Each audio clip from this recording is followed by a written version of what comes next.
Je vous salue dans le nom précieux de notre Seigneur Jésus-Christ. Ce matin, nous rendons grâce au Seigneur en ce début de semaine. Bien-aimé de Dieu, j'aimerais te fortifier par la parole de Dieu, que toute la gloire revienne à notre Dieu qui nous a encore prêté le souffle de vie.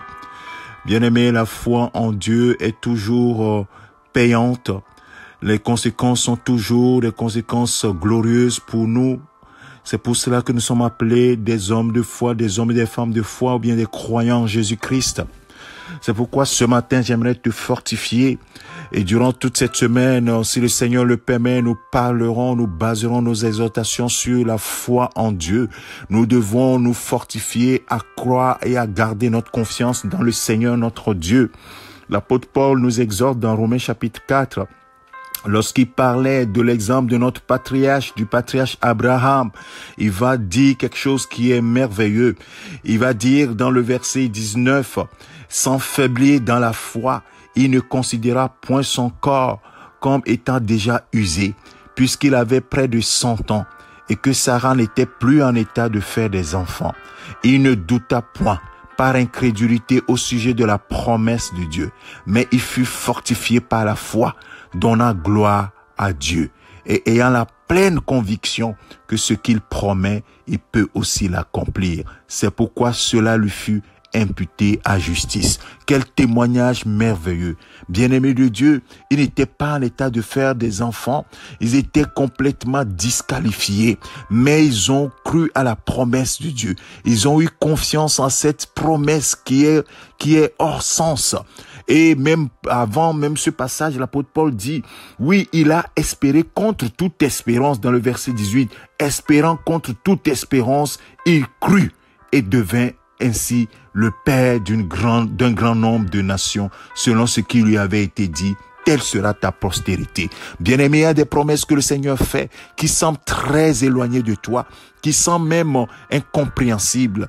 Oui, bien-aimé, Dieu demande une seule chose. Ce qui alimente la joie de Dieu, c'est notre foi. Ce qui agite la main de Dieu, c'est notre foi, notre assurance en sa promesse. Parce que lui, oui, pourquoi nous devons lui faire confiance? Rien ne lui est impossible.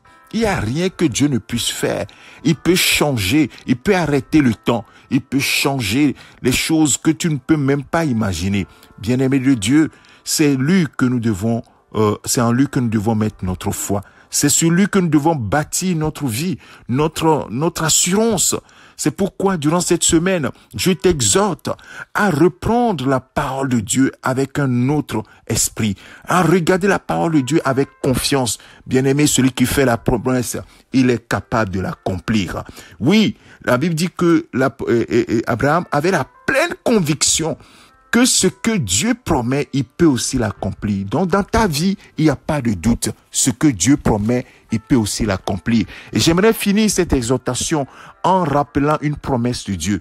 Et nous allons faire ce premier exercice en essayant de mettre notre foi dans cette parole. Écoute ce que la parole de Dieu nous dit dans Ésaïe chapitre 54, la parole de Dieu nous dit dans le verset 15, « Si l'on forme des complots, cela ne viendra pas de moi.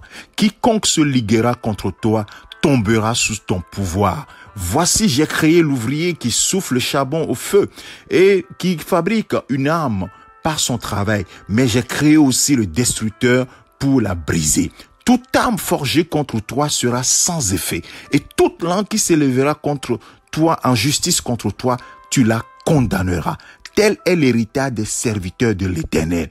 Tel est le salut qui leur viendra de moi, dit l'Éternel. Bien-aimé, je t'engage à faire confiance en cette parole, à mettre ta foi dans cette parole, en voyant cette parole comme étant oui et amen, parce qu'elle vient de Dieu. Nous devons faire confiance en Dieu. Ce qu'il promet, il est capable de l'accomplir.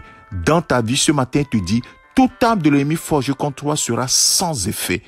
Oui, toute langue qui s'élèvera contre toi, tu la condamneras. Tel est l'héritage des serviteurs de l'Éternel. Tel est le salut qui leur viendra de moi. Bien-aimé de Dieu, que le Seigneur te bénisse. Excellente semaine, excellente journée en Christ. Fais-lui confiance. Il est capable de faire au-delà de ce que tu imagines. Au nom de Jésus-Christ, nous avons ainsi prié. Amen. Que le Seigneur te bénisse, mon frère, ma sœur.